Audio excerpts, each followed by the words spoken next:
joking with the young and goofy, scrolling through his phone and seen a Cuban link that's worn by Gucci. Fascinated by gangster shit and trying to get rich or fake it like you got it, so everyone double tap his pick. Deposit and fake reality for salary, non-negotiable, overdosing on sociable, quotable, so the locals know that his chain is a movie, that his bitches is bougie, that his activists leaning, that he really unruly. 27 with pocket money and 4 world rats, ain't punching clocks but punctuation on where the plug at. Dry snitching and fishing for likes with frequent visits, posting pictures with burners for stripes and recognition, flexing with 4 bands. He smiled for the cameraman, then Instagram his location, his followers tapping in. 3 enemies waiting, 1 bullet, 1 mask. Got his fucking brains blown out over 2 hashtags, you know. May not always be around, but that I don't need you so bad. I need you bad.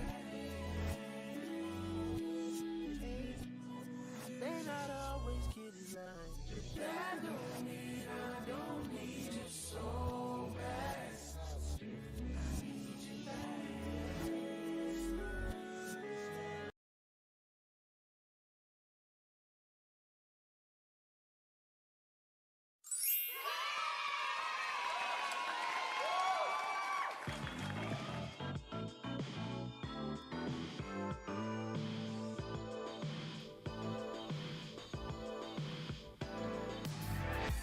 It's the mop, not the wop. What's going on, good people? We back in here for another one. This is Mop Talks, episode 4. Hit that like button on the way in. Subscribe if you aren't already. And fall in the chat, man. How y'all doing this morning?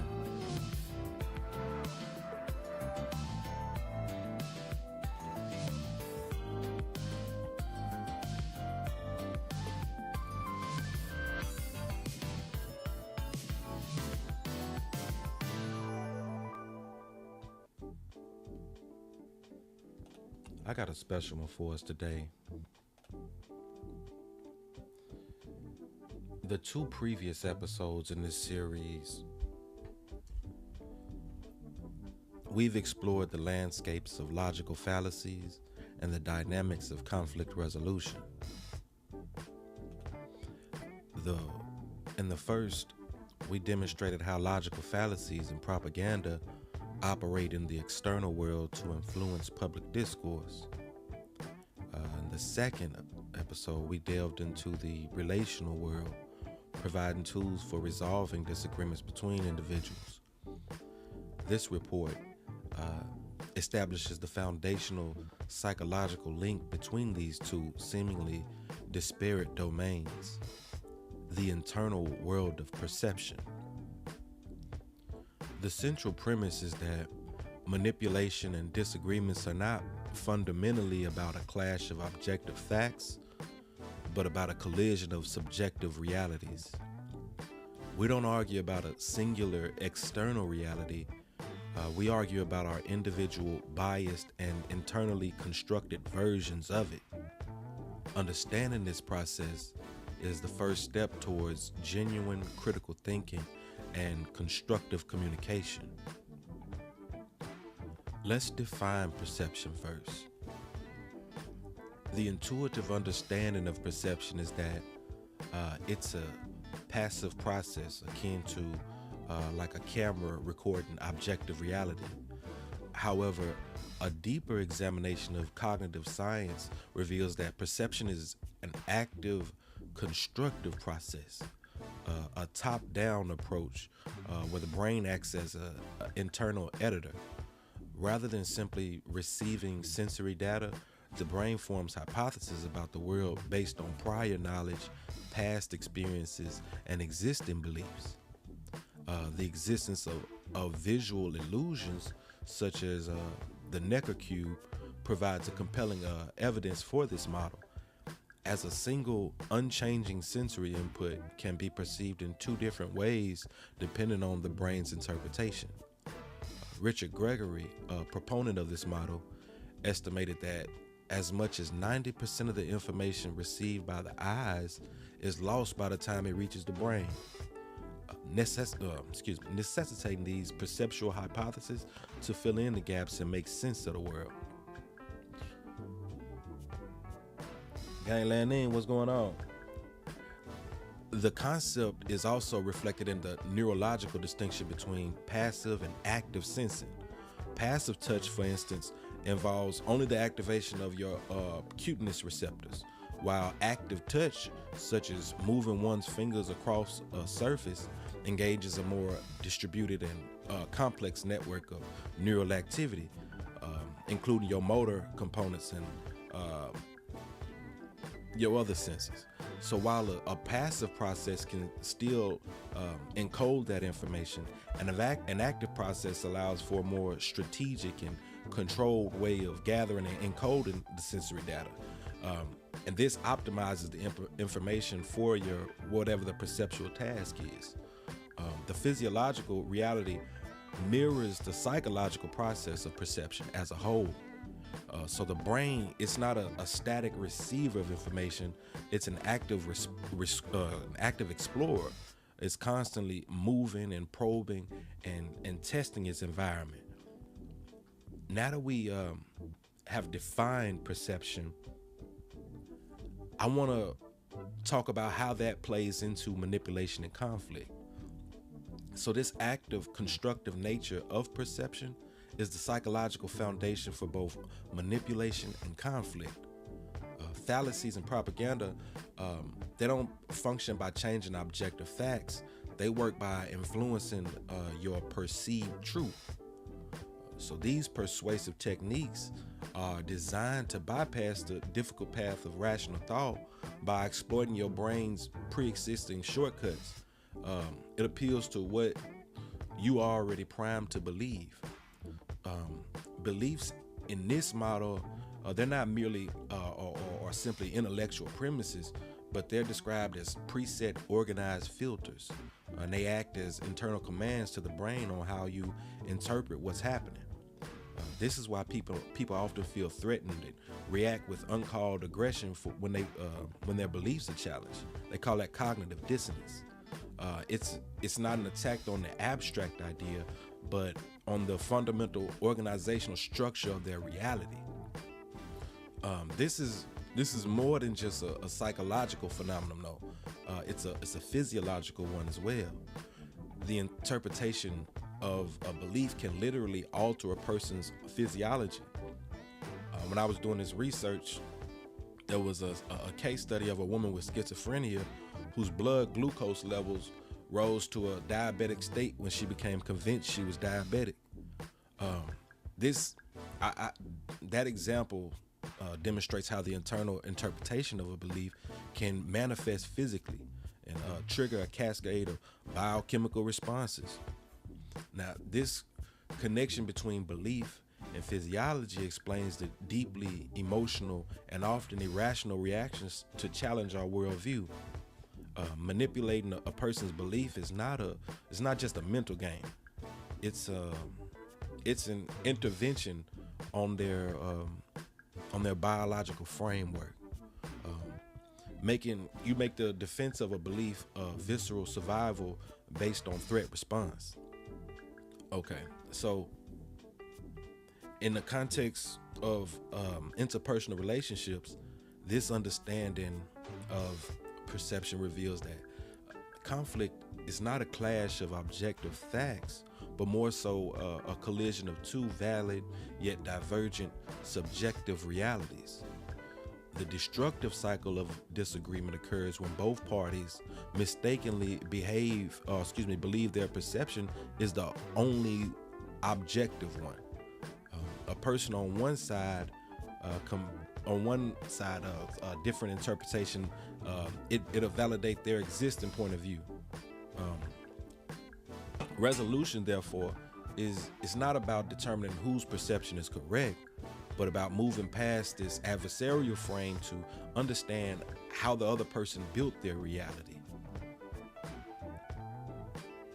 And I want I want to talk about the three biases that shape our worldviews. And first, I want to start with confirmation bias, which is your echo chamber for yourself.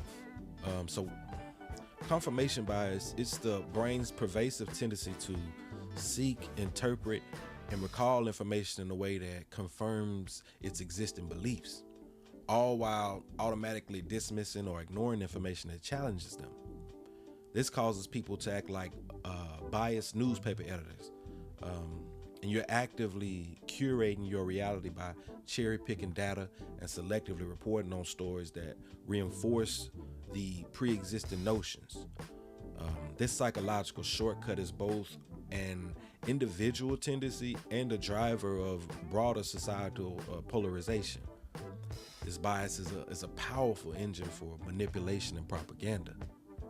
Fallacies like the appeal to tradition or appeal to popularity thrive because they confirm what an audience already believes, making the argument feel intuitively right, even if the underlying logic is faulty. Propaganda actively feeds this bias by creating echo chambers, particularly on social media, where individuals surround themselves with like-minded people and consume content that validates their worldview. This selective exposure can lead to a distorted perception of reality, as people are less likely to encounter and engage with opposing viewpoints. In conflict resolution, this bias creates an immediate and often insurmountable gridlock. It prevents the individual from genuinely hearing or considering their opponents or their perspective, because the brain automatically perceives the challenging information as a threat to its established truth. This dynamic is further amplified in group settings, where the phenomenon of group polarization takes hold. When like-minded individuals discuss their beliefs with one another, they tend to become more extreme in their views, reinforcing their biases and making empathy and understanding between groups more difficult to achieve. The initial cognitive shortcut leads to a behavioral choice, where you're joining an echo chamber that then creates an environment or condition of group polarization, which in turn reinforces and magnifies the original bias. This shows how a simple psychological tendency can create a powerful feedback loop that widens social and political divides. Now, next I want to talk about the halo effect and discredit it. So the halo effect is a cognitive bias in which single positive impressions in one area, such as attractiveness, charisma, or a single success, it'll influence our overall judgment of a person in unrelated areas. The inverse, known as the horns effect, is equally powerful. It's a single negative trait like a rude demeanor or poor time management, and can cost an overall negative perception of a person, causing us to overlook their positive qualities. These biases are a form of mental efficiency, allowing the brain to generalize from limited information to form a quick overall impression. In manipulation, the halo effect is the engine behind the appeal to authority fallacy. The audience's positive perception of a speaker, whether due to their celebrity, perceived expertise, or a strong first impression, is used to validate an unrelated or illogical argument. A leader with a strong halo may have their decisions less scrutinized and be disproportionately credited for a team's success. Conversely, the horns effect is the psychological mechanism behind the ad hominem fallacy that we discussed last week. This rhetorical attack leverages the audience's pre-existing negative perception of an individual to dismiss their argument without engaging with any of the content or any of the context of it. This attack taps into your primal psychological tendency to give greater weight to negative information, making the character assault more memorable and impactful than a logical rebuttal. The power of the horns effect contributes to conflict by allowing a person's negative perception of their opponent to prevent them from even hearing a valid argument. In my research, there was an example of this in the workplace where a manager unfairly evaluated an employee based on a single negative trait rather than their overall performance. And this isn't an uncommon thing we see. There's a lot of people, you don't like one thing about them, and you'll discredit everything else they got to say. In a disagreement, an individual may ignore an opponent's sound reasoning just because you dislike or you don't trust them based on irrelevant factors. In this way, the horns effect is a cognitive shortcut that leads directly to a logical fallacy. A negative judgment of a person's character, the bias, is used to reject their argument. That's the fallacy. Now, I want to talk about another, the Dunning-Kruger effect. I've spoken about this previously, but in a different context. But the Dunning-Kruger effect describes the phenomenon where people with low competence in a skill or area, they tend to wildly overestimate their own ability, while highly competent experts tend to underestimate their relative skill, because that's how that works. This effect stems from a dual burden. Incompetent people lack the very expertise they need to recognize their own lack of expertise. This metacognitive deficit is a blind spot, and it prevents them from objectively evaluating their own performance or recognizing the competence of others. So to say that a little more clearly, oftentimes you'll see a individual in a position of power, or man, you may even look at a president or something like that, and because they're so emboldened by their foolishness, they actually they think that they're qualified to do some shit that other people that may be actually qualified to do aren't as quick to step up to the plate, because they understand the task, they understand what it is. But that incompetence creates a level of ignorance where you think that you're capable of doing something. Like I say, you don't know what you don't know. That's we'll just leave that right there, because propaganda often leverages this effect by offering simple, confident, but flawed answers to complex problems. This gives the audience a false sense of mastery over a difficult issue, making them resistant to more nuanced, accurate, but complex explanations. The feeling of certainty and intellectual control that comes with a simple answer becomes a powerful self-reinforcing mechanism. The brain is not just overestimating its ability, it's actively defending the psychological satisfaction of feeling competent. This bias makes constructive conflict and resolution nearly impossible when one or both parties believe they are complete masters and therefore they don't have to listen, research, or learn from the other's perspective. The individuals involved confuse the feeling of being certain with the reality of being correct. For example, a study on medical students found that those who failed a CPR exam were largely unaware of their failure before seeing a video of their performance. And this illustrates how the lack of insight in one area makes individuals resistant to acknowledging their own shortcomings. This is a significant barrier to any productive dialogue. Now, let's talk about how to reclaim control of your perception. Because the ultimate path to productive dialogue and critical thinking is not to eliminate your biases, which is impossible, but to become aware of them and develop a set of practical tools to neutralize their negative effects.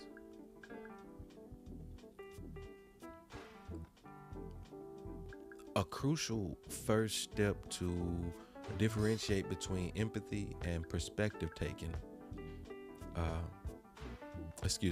A crucial first step for this is that we differentiate between empathy and perspective taking. Empathy is it's the emotional response where an individual feels with someone by taking on their hardship. That's where I feel for you. Perspective taking, on the other hand, is a logical, cognitive skill of trying to understand how and why another person constructed their reality, all while maintaining one's own goals and intentions. So while the subject of a conversation may prefer empathy, perspective taking is the more effective strategy for problem solving, joint performance, such as in a negotiation. By separating the emotional component of empathy from the cognitive function of perspective taking, a person can engage in a difficult conversation without being overwhelmed or losing sight of their own needs. The person who can master perspective taking has the mental flexibility to intentionally adopt another's point of view without interpreting it through their own biases. This skill forces an individual to move past the simple adversarial perception of their opponent and begin to understand their complex and subjective reality as opposed to their own.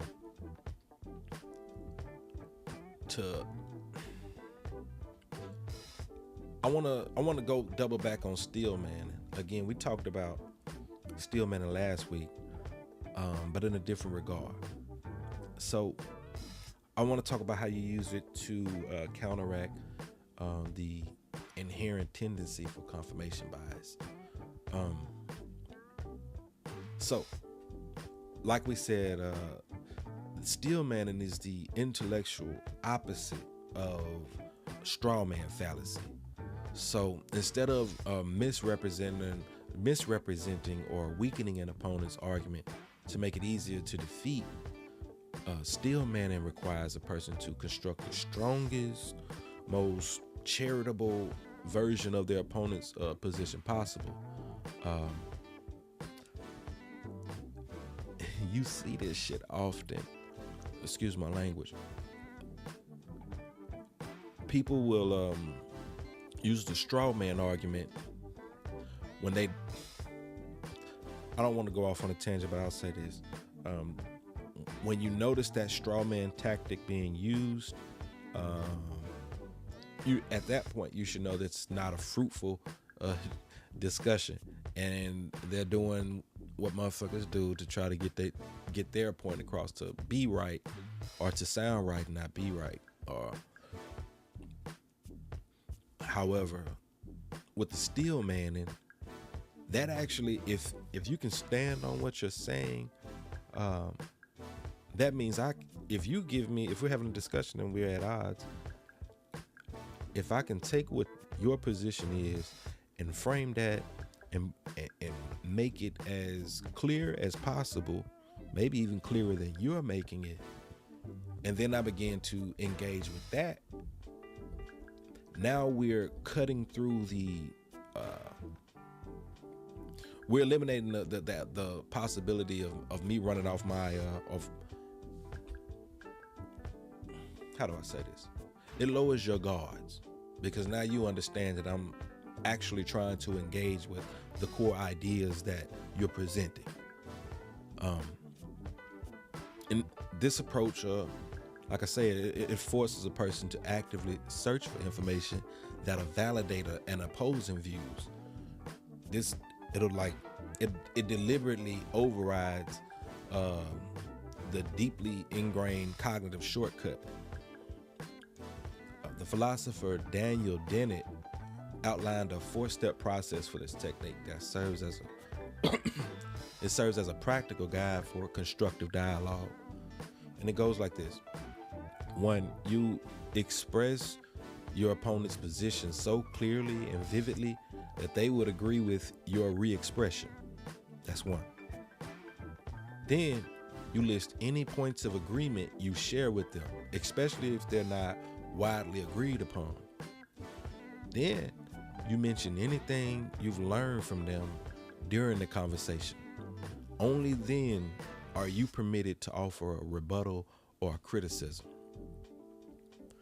This process is not simply a polite debating tactic. It's a direct cognitive intervention. It forces your brain to consciously do the opposite of what confirmation bias dictates, which requires mental effort and challenges the brain. It challenges your brain's built-in efficiency. By forcing a person to find the strongest possible version of an opposing argument, it makes it much harder to dismiss, leading to a more productive discussion and more resilient conclusions. Now let's double back on I statements that we talked about last week, because again, they're exceptional tools in this capacity as well. Those I statements, the communication tool often associated with conflict resolution, is fundamentally a perceptual tool. Its function is to shift the conversation away from adversarial battle for objective truth and towards a collaborative effort at a shared understanding. A you statement such as, "You always let Marge work on office projects, but you never ask me," frames the issue as an objective truth about the other person's actions. This is going to provoke a defensive response. It's perceived as an attack on their reality. Whereas an I statement like, "I feel that I'm not being permitted to participate in office projects to the extent that others are," that forces the speaker to own their subjective reality. It's a clear statement that says, "Hey, this is how it looks from my side of things." But by removing the perceived attack and focusing on the speaker's own emotional experience, the I statement disarms the defensive response, and it creates an opportunity for dialogue instead of escalating cycle of blame and accusation. It's a simple linguistic hack that works by changing a perceptual frame from "you're wrong" to "this is my experience." Now, what this does, what we've done is try to demonstrate that excuse me, I'm trying to demonstrate that the human mind is not a passive receiver of reality. It's an active, biased constructor of it. Perception is a dynamic process shaped by cognitive shortcuts and deeply held beliefs that serve as filters for incoming information. These biases are the unseen bridges between the external world of propaganda and the relational world of conflict, as they're exploited to influence our beliefs and, in turn, make us resistant to outside perspectives in a disagreement. The ultimate path to constructive conversation, critical thinking, and healthy relationships is not to pretend we're perfectly rational beings. It's to recognize and to accept that our own perception is inherently biased and incomplete. The moment we acknowledge that our personal view is a constructed reality and not an objective mirror of the world, we open the door to genuine understanding, a more nuanced engagement with information, and a healthier form of communication. We gotta shift the perspective with practical tools of perspective taking, steel man and I statements. Like I say, the transformations of destructive clashes of egos will be easily identifiable. Yeah. What's going on, Section A? Shout out to everybody in the chat. Yeah, the perception topic is,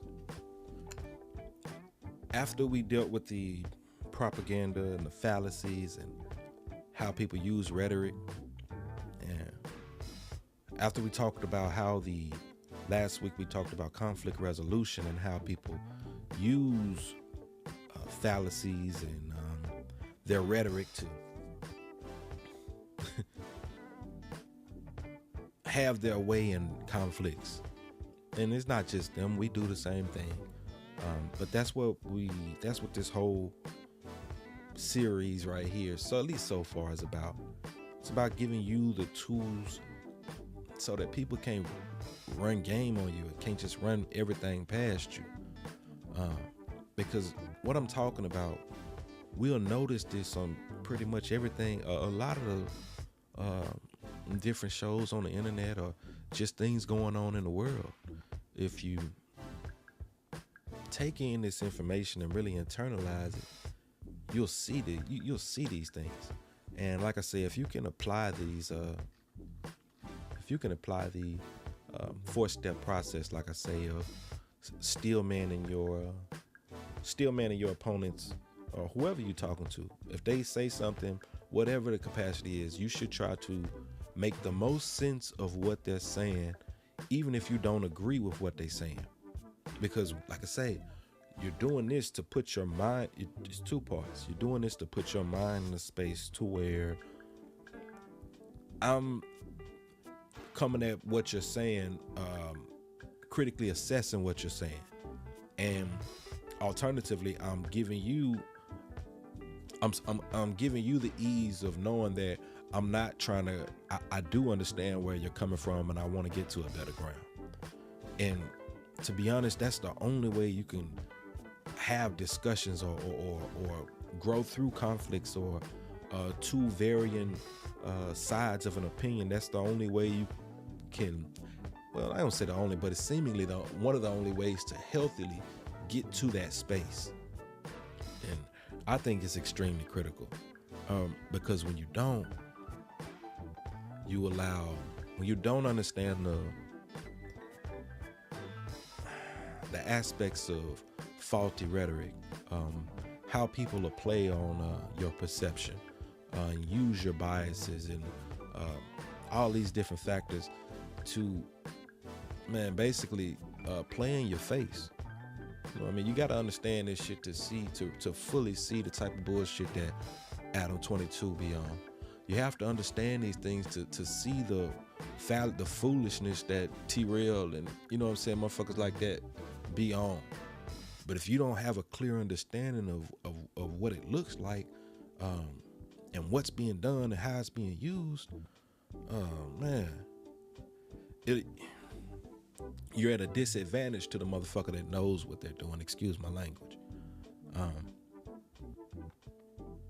So as I conclude, I appreciate everybody that appreciates this message, that came to hear it. Maybe you don't even appreciate it, but if you took the time to listen to this message, maybe you go back and listen again and take some notes and try to apply some of this to your life, and you'll see significant results. Shout out to Section 8, world's greatest mod. we gonna get back in here tomorrow. Whoa, wait a minute. Before I do that, if y'all don't know, I'm doing a religion series, a 6-part religion series. And this is not church. It's not me trying to turn you on to religion or anything like that. What I'm doing is basically, because in our community specifically, we got, some of us think we're Hebrews, some of us are Christians, and some of us are Islamic. You know what I mean? And shout out to all of us. I put together something to kind of give a historical and archaeological perspective on how these faiths were shaped. So this morning we kind of went through gave a foundation, or laid the foundation for how to actually, I think I may wind up playing here, but I laid the foundation for what religion is, where it comes from, how it started. And today's part is going to play into tomorrow, where we'll actually get into the origins of Yahweh. You know what I'm gonna do? Nope, I'm not gonna do that. What I will do, I will ask that everybody here, at the end of this video, go give me 11-12 minutes and go watch the part 1 of the religion series. And we're gonna do 6 parts. So every day for the next 5 days, and we'll be done by the time it's time for Mop Talks, the 5th episode. But I'm starting to ramble at this point, y'all. I appreciate everybody that tuned in. Shout out to Sexy Nay. Shout out to Gangland Neem. Shout out to Mickey Knox. Man, I appreciate y'all. And on that note,